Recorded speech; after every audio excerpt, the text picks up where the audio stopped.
Pode nos parecer absurdo quando se diz que um senhor entregou aos seus servos alguns talentos, o dinheiro da época.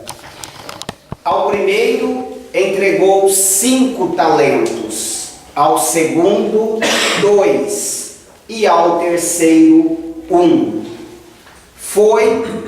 Fez a sua viagem, passado o tempo, ele retorna e os servos apresentam ao Senhor o resultado do que fizeram com aqueles talentos.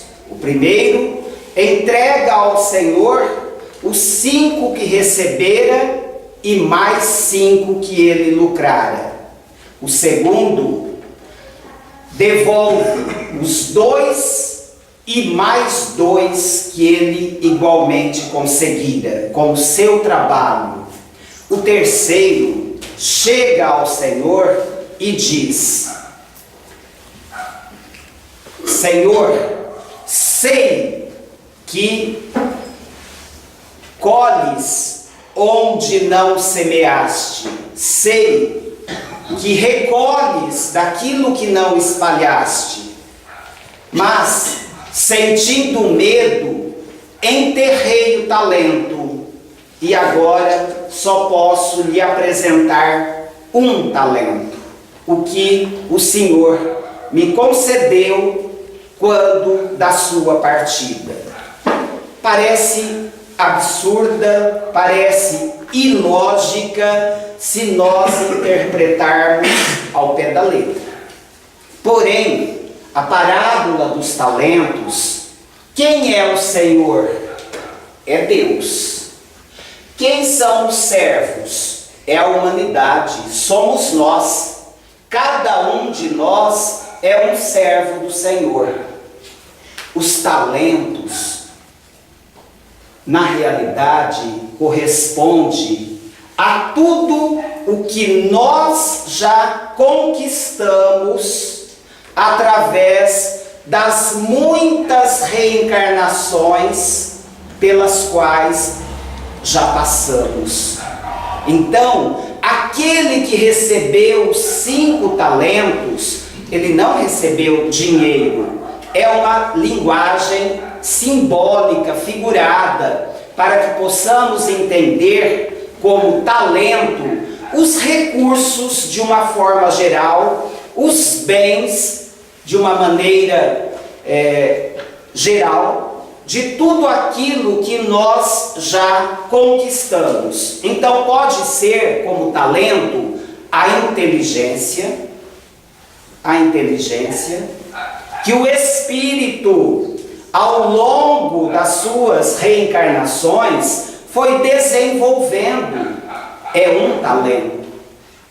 Deus pode nos conceder temporariamente o poder como um outro talento, o poder de governar, o poder de administrar uma empresa, o poder sobre um grupo de pessoas, pequeno ou grande.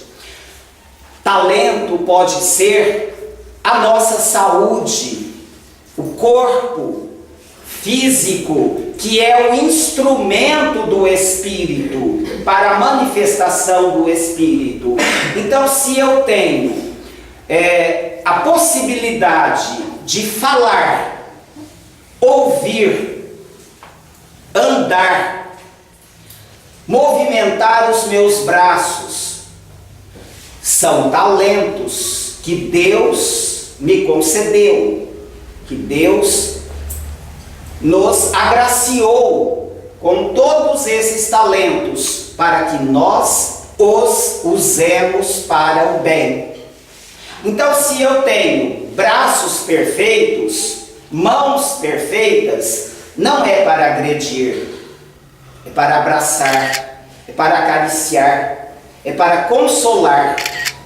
Se eu tenho o poder de falar, se nós podemos falar, não somos mudos, não é para agredir, violentar, xingar. É para levar a palavra de consolo, de conforto, de encorajamento. Se nós temos a inteligência, não é para usá-la de forma equivocada, passando teorias falsas, e sim usar essa inteligência para formar cidadãos conscientes. Se nós temos o poder da fala, do argumento, usemos esses argumentos para o bem, construindo. São recursos, são talentos que Deus permitiu que nós tivéssemos na atual encarnação e em todas as outras. São esses talentos dos quais Ele vai nos pedir contas. Aquele que recebeu os 5 talentos, ele pode ter recebido o poder de administrar um grupo, a inteligência para isso, o dom da oratória, a saúde e outros tantos talentos. E como ele deve usá-los? Como ele usou esses talentos? O que recebeu 5, nós percebemos pelo texto que ele usou de forma satisfatória, coerente. Ele apresentou ao Senhor mais 5 talentos, ou seja, ele multiplicou, ele fez o bem. Ele soube administrar aquilo que ele recebeu. O que recebeu 2, igualmente, multiplicou. Aquele que recebeu 1 talento, que enterrou, é aquele que tinha uma faculdade que lhe possibilitava manifestar-se, né? Tinha ou a inteligência, ou a saúde, ou o poder, mas não fez bom uso. Enterrou o talento. Então, nós percebemos num primeiro momento, quando analisamos a parábola dos talentos, que ela parece arbitrária, injusta, incoerente, como um senhor, como se fosse um empréstimo, né? Dá 5.000 reais para alguém, depois ele quer 10, avarento. Não é isso. A parábola é muito clara. São esses recursos. Pode ser a riqueza, um talento? Pode ser a riqueza. Mas como é que Deus quer que ela seja usada? Em benefício do próximo. Porque a riqueza não é condenada por Deus, é Ele que permite, como um talento, mas que ela seja usada para o bem. Ou seja, aquele que tem esse recurso, que ele saiba canalizá-lo de forma coerente, justa. Se ele é um grande empresário, que ele respeite os seus funcionários, que ele procure tratá-los com dignidade, dando a cada um deles condições de vida, condições dignas. Ele estará usando perfeitamente o seu talento. Estará multiplicando, porque o multiplicar, nesse caso, não é aumentar o patrimônio. Pode aumentar, claro, pode até aumentar, desde que seja repartido, desde que o lucro daquela empresa seja repartido com todos.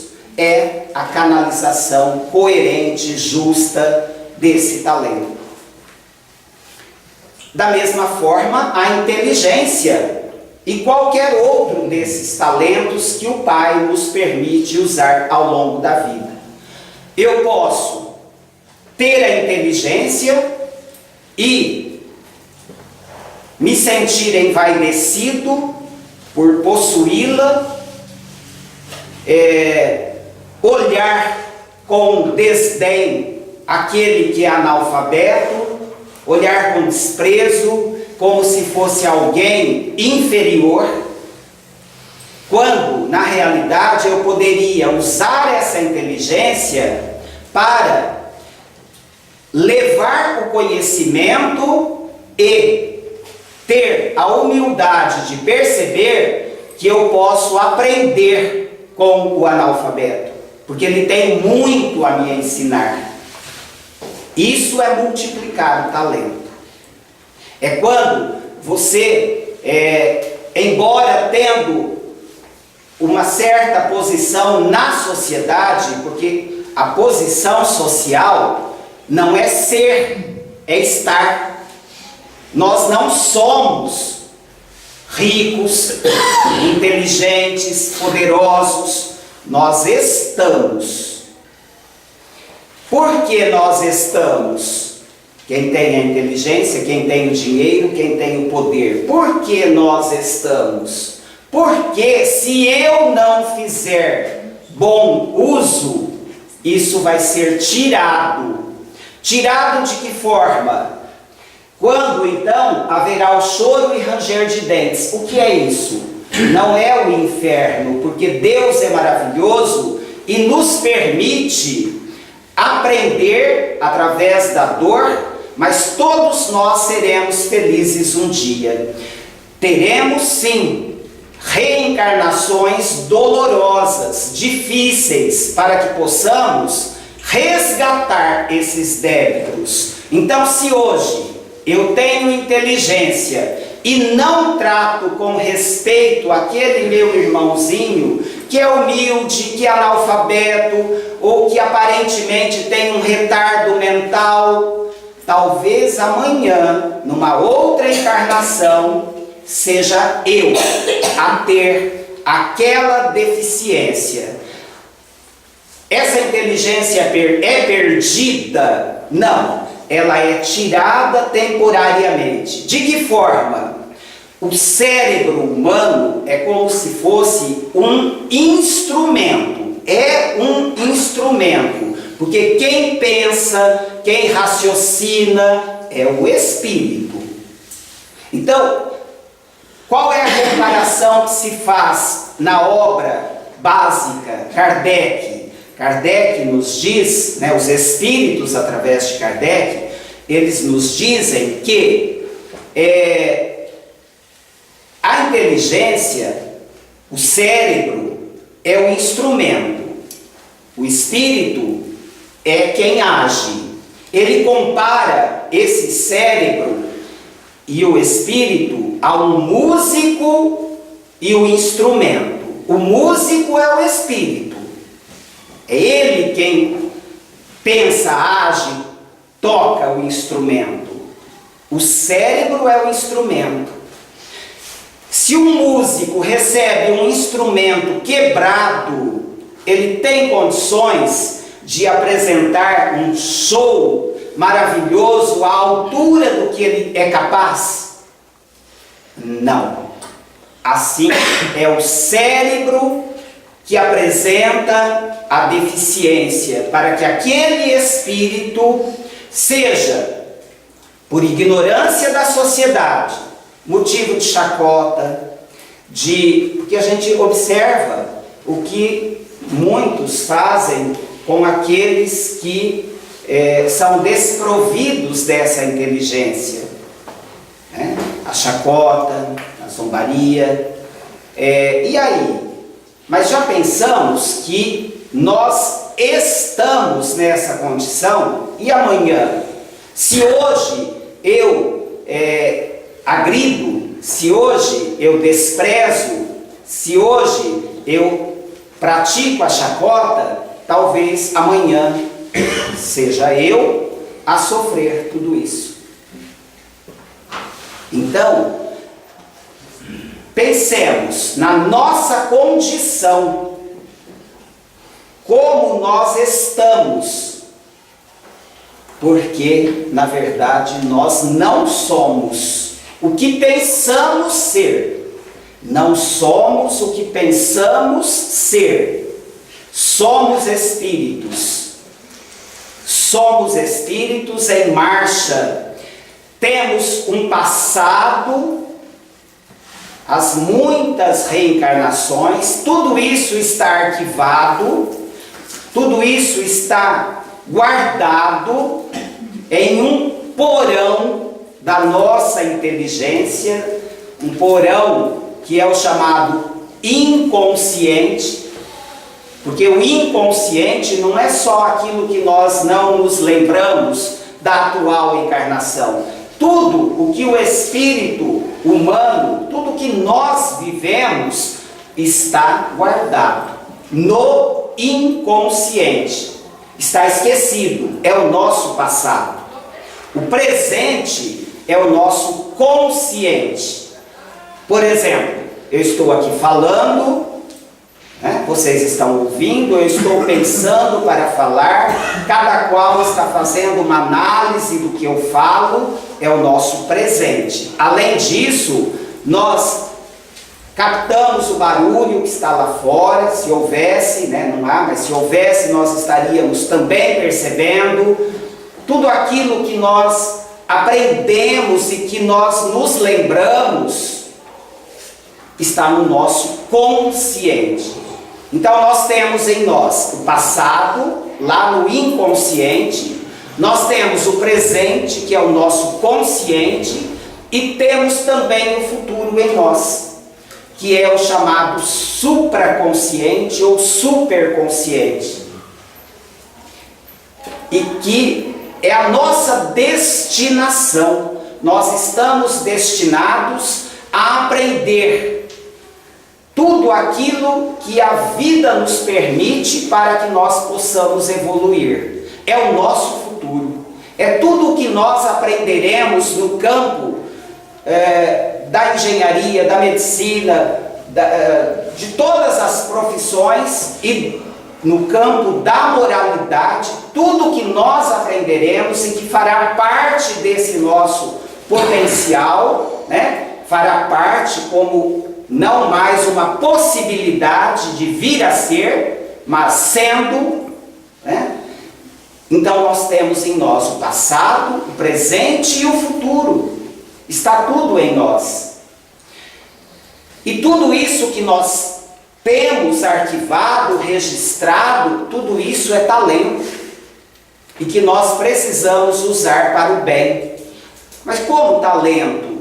Se muita coisa está no nosso inconsciente, está no inconsciente, mas age, sem que a gente perceba, sem que a gente compreenda. Por isso existem as sessões de terapia, existem os tratamentos, as regressões de memória, né? As psicoterapias, fazendo com que a pessoa, às vezes, recobre algo desse passado e que possa servir como alavanca para o seu futuro, para superar mazelas. Tudo isso Deus permite que a gente viva, que a gente tenha para o nosso crescimento. Então são os talentos que nós precisamos multiplicar e não enterrar, né? Nós enterramos quando nós não fazemos bom uso, né? Exemplo, o médico é um talento, como qualquer profissão. Ele tem ali nas mãos um talento, um trabalho. Existem muitos desempregados. Ele tem um trabalho. E como ele deve fazer uso desse talento? Sendo mercenário, pensando só no pagamento da consulta, ou ele tem que pensar no bem-estar do seu paciente? Aquele que planta, ele planta pensando no fruto, pensando em tudo de bom que aquele trabalho gera, ou ele só pensa na hora da venda do produto? É para que a gente pense se o nosso trabalho, seja ele qual for, estiver focado apenas no pagamento, estamos enterrando o nosso talento. Qualquer que seja o trabalho, não importa qual seja, do mais humilde ao que exige maior qualificação. Talvez, aquele homem simples, humilde, que planta, que é analfabeto ou que é gari, esteja multiplicando o seu talento, enquanto o médico mercenário que só pensa no dinheiro está enterrando o seu. Olha a diferença. Não é a condição social, é a forma como nós conduzimos, como nós encaramos. O educador, se ele pensar apenas no pagamento e não na formação que ele pode oferecer ao seu aluno, igualmente está enterrando o talento e assim por diante. Então nós podemos multiplicá-lo ou enterrá-lo, e responderemos por isso. Porque se eu tenho um talento e não faço bom uso dele, tira-se o que parece ter. Por que parece ter? Parece ter. Porque se eu tenho o poder de governar um grupo, sou responsável por um grupo, mas eu trato essas pessoas como subalternos. Olha, vocês só obedecem, aqui quem manda sou eu. Está enterrando o talento. Está enterrando o talento. Então vamos repensar. E se nós formos inteligentes mesmo, porque nós podemos raciocinar, todos nós, né? A gente vai pensar, se eu não fizer bom uso hoje, amanhã eu não terei. Porque eu só aparento ter, mas eu não tenho. Porque aquele que é autoritário, que não tem a autoridade, ter autoridade é diferente de ser autoritário. Aquele que sabe usar a sua autoridade, ele está multiplicando. Aquele que olha por cima e que diz, você tem que obedecer e ficar quieto, esse está enterrando o talento. Ele não tem o que parece ter. Ele não tem o que parece ter. Ele recebeu uma incumbência, mas não soube fazer bom uso. Será tirado. Então, e isso pode acontecer a qualquer momento, porque nós não sabemos a hora da nossa chamada. A gente está aqui agora, com essa forma física, mas talvez alguém de nós ainda seja chamado esta noite. E aí? O que nós vamos apresentar ao Senhor, como servos que somos? Os talentos multiplicados ou enterrados? Aquilo que nós recebemos. Tem uma história que está no livro Luz Acima, do Chico. O irmão X, no segundo capítulo, ele nos fala, o título é Mãos Enferrujadas. O título desse capítulo, Mãos Enferrujadas. O senhor Joaquim Sucupira, naturalmente usado um nome aí fictício, né, para não marcar ninguém. Então Joaquim Sucupira era um homem rico, inteligente à sua maneira, mas era um homem inteligente, estudioso, e vivia isolado da sociedade. Mas por que ele vivia isolado da sociedade? Porque ele achava que os homens poderiam, nesse contato que ele teria, ele se mancharia. Ou seja, no contato com as pessoas, ele corria o risco de fracassar, de ser levado pelos vícios, pelas más tendências. Então ele se isolava da sociedade. Ele vivia enclausurado por essa razão, por acreditar que no contato com os outros ele seria levado pelos vícios, pelas paixões do mundo. Então ele fugia do mundo. E ele pensava: quando eu chegar do lado de lá, porque ele acreditava na vida após a morte. Ele era, à sua maneira, cristão, né? À sua maneira. Então ele acreditava que quando ele morresse, ele iria para o paraíso sem ter que passar por nenhum outro ponto. Seria uma viagem direta para esse mundo de alegrias, de ociosidade, porque ele achava que ele iria para um paraíso onde não faria absolutamente nada, né? Então ele acreditava nesse mundo fictício. Por quê? Quando ele desencarna, quando ele deixa o corpo, ele sofre muito durante algum tempo. E qual é o sofrimento que ele tem? Ele percebe que os seus braços estavam enrijecidos, as mãos inertes, ele não conseguia movê-las, estavam paralisadas. E quando ele tinha sede, fome, ele tinha que se arrastar para conseguir a água e o alimento. E aí a gente analisa como foi a vida dele aqui.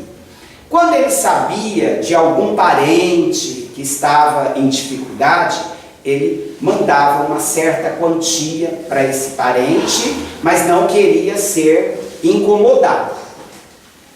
Ele só mandava aquele valor, mas para se ver livre, né, do parente. Então ele fazia a caridade à sua maneira. Então ele encontrou do lado de lá o alimento, a água, mas ninguém que lhe estendesse a mão, porque ele não fizera isso aqui na terra. Ele se isolara. Então, olha como a providência divina age de uma forma a cada um segundo as suas obras. A gente recebe o bem ou o mal que se faz. O bem que ele fez, ele recebeu. Porque existem outros que não encontram a água, o alimento durante muito tempo. Aqueles que são extremamente gananciosos, orgulhosos, egoístas, né? Eles não conseguem. Ele conseguia o alimento, mas tinha que se arrastar. Depois de um certo tempo, ele recebe o socorro. Depois de alguns anos de sofrimento, ele recebe o socorro. Então, nesse momento, se estabelece um diálogo entre o mentor, né, o espírito amigo, e Joaquim Sucupira.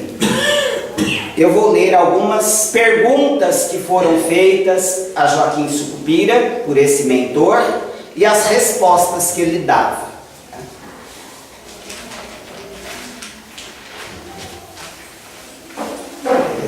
Joaquim, você era casado? Sim, e também tinha filhos. Cuidou do lar? Tínhamos número suficiente de criadas e amas. Então, os filhos eram cuidados pelos empregados. E quando os jovens, a formação moral, eram entregues aos professores, exerceu alguma profissão útil, não tinha necessidade de trabalhar para ganhar o pão, era muito rico. Nunca sofreu dor de cabeça pelos amigos, sempre fugiu, receoso das amizades, não queria prejudicar nem ser prejudicado. Olha a resposta. Você adotou alguma religião? Sim, eu era cristão. Ajudava os católicos? Não, detestava os sacerdotes. Cooperava com as igrejas evangélicas? De modo algum, são excessivamente intolerantes. Acompanhava os espíritas? Não, temia a sua presença. Ele tinha medo dos espíritas, pela falta de conhecimento, né? Quando se falava que alguém era espírita, para ele era do demônio. Porque existe essa ideia, né? Tinha medo temia a sua presença. Amparou doentes em nome de Cristo? Não, a terra tem numerosos enfermeiros. Auxiliou criancinhas abandonadas? Há creches por toda parte. E assim ele continuou dando outras respostas, todas negativas. Ao final do interrogatório, o instrutor esclareceu: seu caso explica-se. Você tem as mãos enferrujadas. É o talento não usado, meu amigo. Seu remédio é regressar à lição. Repita o curso terrestre. Volte para a terra em um novo corpo. E sem muito tempo para esclarecimentos, encaminhou Sucupira a um companheiro que lhe disse: vamos, Sucupira, você entrará na fila em breves dias, fila da reencarnação. Então, o que você precisa, Joaquim, é de movimentação. Então, na realidade, a gente percebe claramente, né, que não é o rótulo que nos salva ou que nos conduz ao Pai, não é o fato de ser católico, evangélico ou espírita, não é o rótulo. O que nos conduz a Deus são as nossas ações, é o nosso trabalho no bem, é a caridade que se faz, é o socorro ao próximo, e a caridade que se faz, inclusive no trabalho que a gente exerce, porque cada um pode exercer de uma maneira, né? Então, caridade, não há um momento em que você pode dizer, agora eu estou fazendo a caridade. Não, ela tem que ser exercitada a todo momento, onde quer que você esteja, ela tem que ser praticada, né? É lá no trabalho, é no lar, é com os amigos, em todos os lugares, né? E a caridade realizada das mais diferentes formas, com o olhar, com a palavra, oferecendo o ombro amigo, um bom conselho, e assim por diante, né? Muitas formas. Então, meus irmãos, ficou claro o que é um talento, né? Para que a gente não pense, mas se Deus é esse que a quem Ele muito dá, muito Ele cobra, aquele que Ele dá pouco, Ele tira o que tem, né? Não parece um absurdo? Num primeiro momento, parece um Deus injusto, um Deus como o homem mercenário. E na verdade não é nada disso. Quando a gente interpreta a parábola, né, ela fica muito clara para todos nós. Então, que consigamos em nosso dia a dia exercitar um pouquinho, né, do talento que nos foi confiado, ou dos talentos que nós recebemos, que são muitos. Nós recebemos muitos talentos.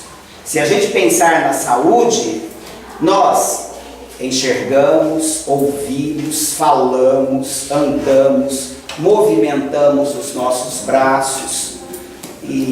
Mas como nós fazemos isso? Como nós fazemos? Como eu uso os meus olhos, o meu olhar, com desprezo, com ironia, com zombaria, né? Porque a gente se expressa através de um olhar, de uma expressão fisionômica, de muitas maneiras. Que Jesus nos abençoe e nos dê sempre a sua paz.